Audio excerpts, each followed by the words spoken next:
Chapter 12. The Magic Coffer. When we recovered our amazement, which seemed to last unduly long, we did not lose any time carrying the mummy through the passage and hoisting it up the pit shaft. I went first to receive it at the top. As I looked down, I saw Mr. Trelawney lift the severed hand and put it in his breast, manifestly to save it from being injured or lost. We left the dead Arabs where they lay. With our ropes, we lowered our precious burden to the ground, and then took it to the entrance of the valley where our escort was to wait. To our astonishment, we found them on the move. When we remonstrated with the sheik, he answered that he had fulfilled his contract to the letter. He had waited the 3 days as arranged. I thought that he was lying to cover up his base intention of deserting us, and I found, when we compared notes, that Trelawney had the same suspicion. It was not till we arrived at Cairo that we found he was correct. It was the 3rd of November, 1884, when we entered the mummy pit for the second time. We had reason to remember the date. We had lost 3 whole days of our reckoning, out of our lives, whilst we had stood wandering in that chamber of the dead. Was it strange, then, that we had a superstitious feeling with regard to the dead Queen Terror and all belonging to her? Is it any wonder that it rests with us now, with a bewildering sense of some power outside ourselves or our comprehension? Will it be any wonder if it go down to the grave with us at the appointed time, if indeed there be any graves for us who have robbed the grave? He was silent for quite a minute before he went on. We got to Cairo all right, and from there to Alexandria, where we were to take ship with the messagery service to Marseille, and go thence by express to London. But the best laid schemes of mice and men gang aft ugly. At Alexandria, Trelawney found waiting a cable stating that Mrs. Trelawney had died in giving birth to a daughter. Her stricken husband hurried off at once by the Orient Express, and I had to bring the treasures alone to the desolate house. I got to London all safe. There seemed to be some special good fortune to our journey. When I got to this house, the funeral had long been over. The child had been put out to nurse, and Mr. Trelawney had so far recovered from the shock of his loss that he had set himself to take up again the broken threads of his life and his work. That he had had a shock, and a bad one, was apparent. The sudden grey in his black hair was proof enough in itself, but in addition the strong cast of his features had become set and stern. Since he received that cable in the shipping office at Alexandria, I have never seen a happy smile on his face. Work is the best thing in such a case, and to his work he devoted himself heart and soul. The strange tragedy of his loss and gain, for the child was born after the mother's death, took place during the time that we stood in that trance in the mummy pit of Queen Terror. It seemed to have become in some way associated with his Egyptian studies, and more especially with the mysteries connected with the Queen. He told me very little about his daughter, but that 2 forces struggled in his mind regarding her was apparent. I could see that he loved, almost idolized her, yet he could never forget that her birth had cost her mother's life. Also, there was something whose existence seemed to wring his father's heart, though he would never tell me what it was. Again, he once said in a moment of relaxation of his purpose of silence, "She is unlike her mother, but in both feature and colour she has a marvellous resemblance to the pictures of Queen Terror." He said that he had sent her away to people who would care for her as he could not, and that till she became a woman she should have all the simple pleasures that a young girl might have, and that were best for her. I would often have talked with him about her, but he would never say much. Once he said to me, "There are reasons why I should not speak more than is necessary. Some day you will know and understand." I respected his reticence, and beyond asking after her on my return after a journey, I have never spoken of her again. I had never seen her till I did so in your presence. Well, when the treasures which we had taken from the tomb had been brought here, Mr. Trelawney arranged their disposition himself. The mummy, all except the severed hand, he placed in the great ironstone sarcophagus in the hall. This was wrought for the Theban high priest Uni, and is, as you may have remarked, all inscribed with wonderful invocations to the old gods of Egypt. The rest of the things from the tomb he disposed about his own room, as you have seen. Amongst them he placed, for special reasons of his own, the mummy hand. I think he regards this as the most sacred of his possessions, with perhaps one exception. That is the carbon ruby, which he calls the Jewel of 7 Stars, which he keeps in that great safe which is locked and guarded by various devices, as you know. I dare say you find this tedious, but I have had to explain it, so that you should understand all up to the present. It was a long time after my return with the mummy of Queen Tera when Mr. Trelawney reopened the subject with me. He had been several times to Egypt, sometimes with me and sometimes alone, and I had been several trips on my own account for him. But in all that time, nearly 16 years, he never mentioned the subject, unless when some pressing occasion suggested, if it did not necessitate, a reference. One morning early, he sent for me in a hurry. I was then studying in the British Museum and had rooms in Hart Street. When I came, he was all on fire with excitement. I had not seen him in such a glow since before the news of his wife's death. He took me at once into his room. The window blinds were down and the shutters closed. Not a ray of daylight came in. The ordinary lights in the room were not lit, but there were a lot of powerful electric lamps, 50 candle power at least, arranged on one side of the room. The little bloodstone table on which the heptagonal coffer stands was drawn to the centre of the room. The coffer looked exquisite in the glare of light which shone on it. It actually seemed to glow as if lit in some way from within. "What do you think of it?" he asked. "It is like a jewel," I answered. "You may well call it the sorcerer's magic coffer if it often looks like that. It almost seems to be alive." "Do you know why it seems so?" "From the glare of the light, I suppose." "Light, of course," he answered, "but it is rather the disposition of light." As he spoke, he turned up the ordinary lights of the room and switched off the special ones. The effect on the stone box was surprising. In a second it lost all its glowing effect. It was still a very beautiful stone, as always, but it was stone and no more. "Do you notice anything about the arrangement of the lamps?" he asked. "No. They were in the shape of the stars in the plough, as the stars are in the ruby." The statement came to me with a certain sense of conviction. I do not know why, except that there had been so many mysterious associations with the mummy and all belonging to it, that any new one seemed enlightening. I listened as Trelawney went on to explain.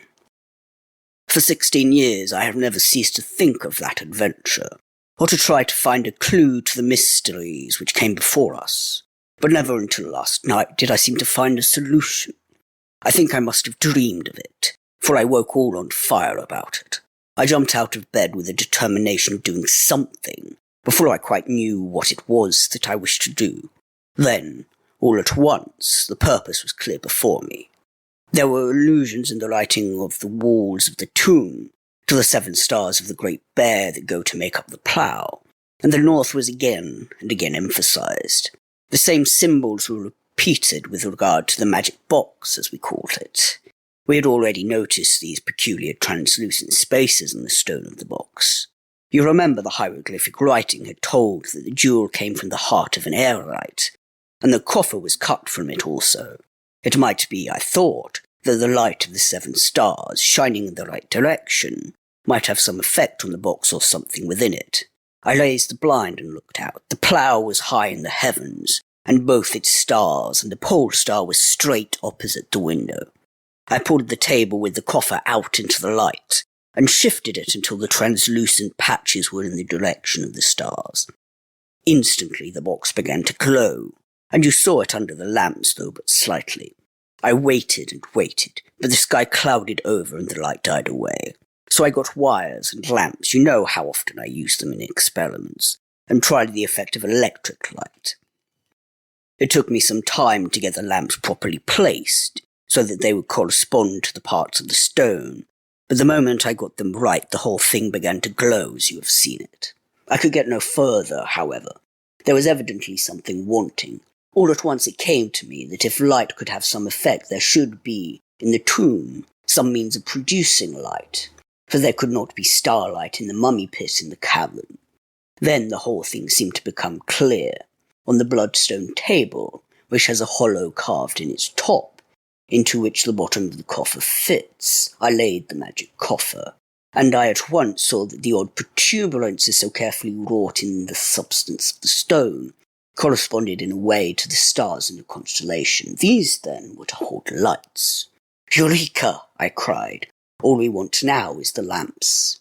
I tried placing the electric lights on or close to the protuberances, but the glow never came to the stone, so the conviction grew on me that there were special lamps made for the purpose. If we could find them, a step on the road to solving the mystery should be gained. "But what about the lamps?" I asked. "Where are they? When are we to discover them? How are we to know them if we do find them? What?" He stopped me at once. "One thing at a time," he said quietly. "Your first question contains all the rest. Where are these lamps? I shall tell you in the tomb." "In the tomb?" I repeated in surprise. "Why, you and I searched the place ourselves from end to end, and there was not a sign of a lamp, not a sign of anything remaining when we came away the first time, or on the second except the bodies of the Arabs." Whilst I was speaking, he had uncoiled some large sheets of paper which he had brought in his hand from his own room. These he spread out on the great table, keeping their edges down with books and weights. I knew them at a glance. They were the careful copies which he had made of our first transcripts from the writing in the tomb. When he had all ready, he turned to me and said slowly, "Do you remember wondering, when we examined the tomb, at the lack of one thing which is usually found in such a tomb?" "Yes, there was no serdab." "The serdab I may perhaps explain," said Mr. Corbeck to me, "is a sort of niche built or hewn in the wall of a tomb. Those which have as yet been examined bear no inscriptions, and contain only effigies of the dead for whom the tomb was made." Then he went on with his narrative.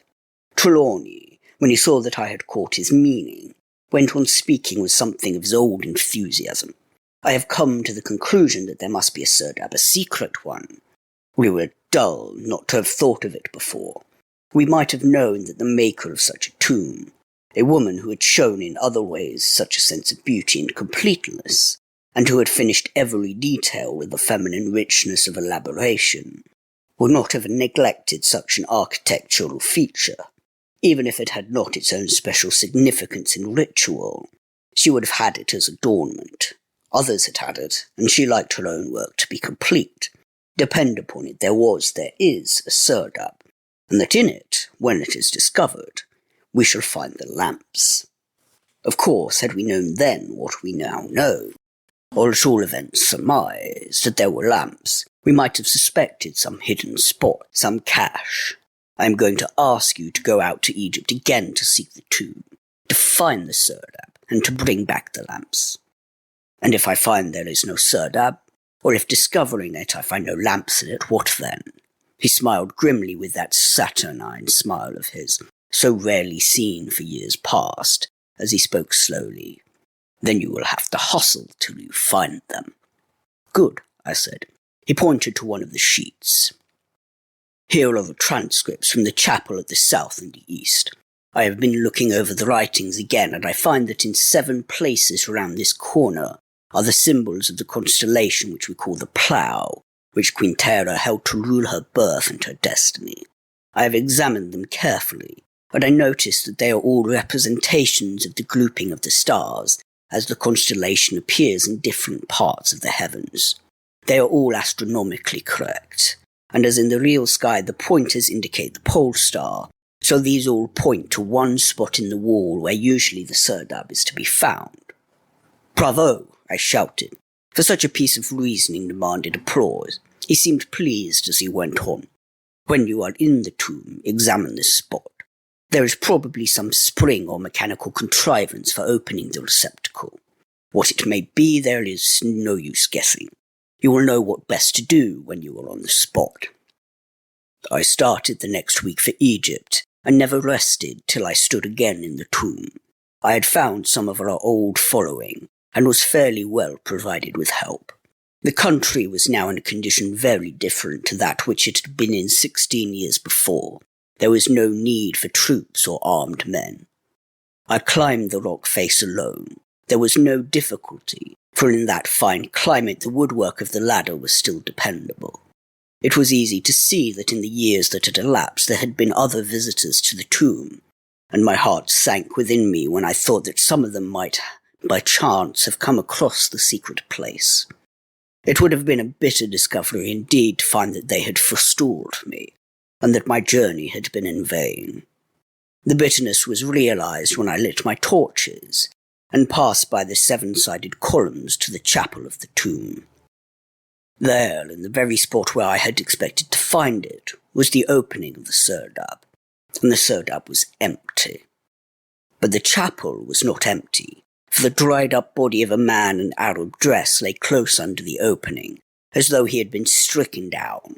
I examined all around the walls to see if Trelawney's surmise was correct, and I found that in all the positions of the stars as given, the pointers of a plough indicated a spot to the left hand, or south side, of the opening of the serdab, where was a single star in gold. I pressed this, and it gave way. The stone which had marked the front of the serdab, and which lay back against the wall within, moved slightly. On further examining the other side of the opening, I found a similar spot, indicated by other representations of the constellation. But this was itself a figure of the 7 stars, and each was wrought in burnished gold. I pressed each star in turn, but without result. Then it struck me that if the opening spring was on the left, this on the right might have been intended for the simultaneous pressure of all the stars by one hand of 7 fingers. By using both my hands, I managed to effect this. With a loud click, a metal figure seemed to dart from close to the opening of the serdab. The stone slowly swung back into its place, and shut with a click. The glimpse which I had of the descending figure appalled me for the moment. It was like that grim guardian which, according to the Arabian historian Ibn Abd al-Hokin, the builder of the pyramids, King Saud ibn Salhuk, placed in the western pyramid to defend its treasure. A marble figure, upright with lance in hand, and on his head a serpent wreathed. When any approached, the serpent would bite him on one side, and twining about his throat and killing him, would return again to his place. I knew well that such a figure was not wrought to pleasantry, and that to brave it was no child's play. The dead Arab at my feet was proof of what could be done. So I examined again along the wall, and found here and there chippings, as if someone had been tapping with a heavy hammer. This, then, had been what happened. The grave robber, more expert at his work than we had been, and suspecting the presence of a hidden serdab, had made essay to find it. He had struck the spring by chance, had released the avenging treasurer, as the Arabian writer designated him. The issue spoke for itself. I got a piece of wood and, standing at a safe distance, pressed with the end of it upon the star. Instantly the stone flew back. The hidden figure within darted forward and thrust out its lance. Then it rose up and disappeared. I thought I might now safely press on the 7 stars, and did so. Again the stone rolled back, and the treasurer flashed by to his hidden lair. I repeated both experiments several times, and always with the same result. I should have liked to examine the mechanism of that figure of such malignant mobility, but it was not possible without such tools as could not easily be had. It might be necessary to cut into a whole section of the rock. Some day I hope to go back properly equipped and attempt it. Perhaps you do not know that the entrance to a serdab is almost always very narrow. Sometimes a hand can hardly be inserted. 2 things I learned from this serdab. The first was that the lamps, if lamps at all there had been, could not have been of large size, and secondly that they would be in some way associated with Hathor, whose symbol, the hawk in a square with the right top corner forming a smaller square, was cut in relief on the wall within, and coloured the bright vermilion which we had found on the stele. Hathor is the goddess who in Egyptian mythology answers to Venus of the Greeks, insofar as she is the presiding deity of beauty and pleasure.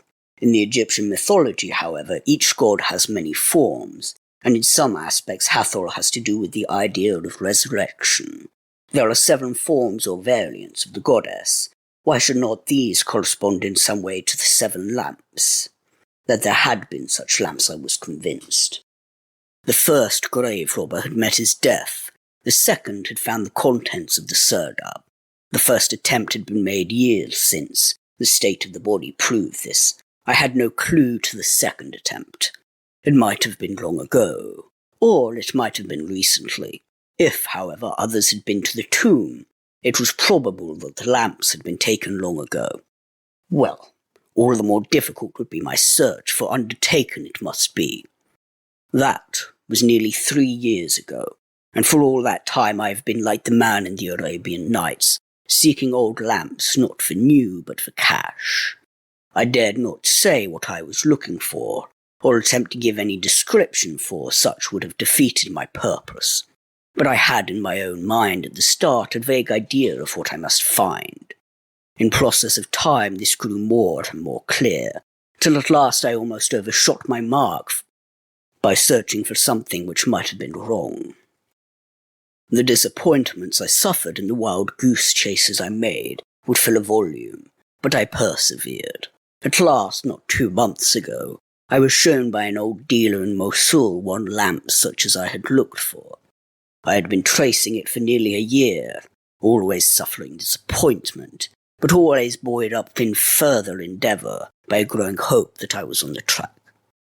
I do not know how I restrained myself when I realized that, at last, I was at least close to success. I was skilled, however, in the finesse of Eastern trade, and the Jew, Arab, Portuguese trader met his match. I wanted to see all of his stock before buying, and one by one he produced, amongst masses of rubbish, 7 different lamps. Each of them had a distinguishing mark, and each and all was some form of the symbol of Hathor. I think I shook the imperturbability of my swarthy friend by the magnitude of my purchases, for in order to prevent him guessing what form of goods I sought, I nearly cleared out his shop. At the end he nearly wept and said I had ruined him, for now he had nothing to sell. He would have torn his hair had he known what price I should ultimately have given for some of his stock, that perhaps he valued least. I parted with most of my merchandise at normal price as I hurried home. I did not dare to give it away or even lose it, lest I should incur suspicion.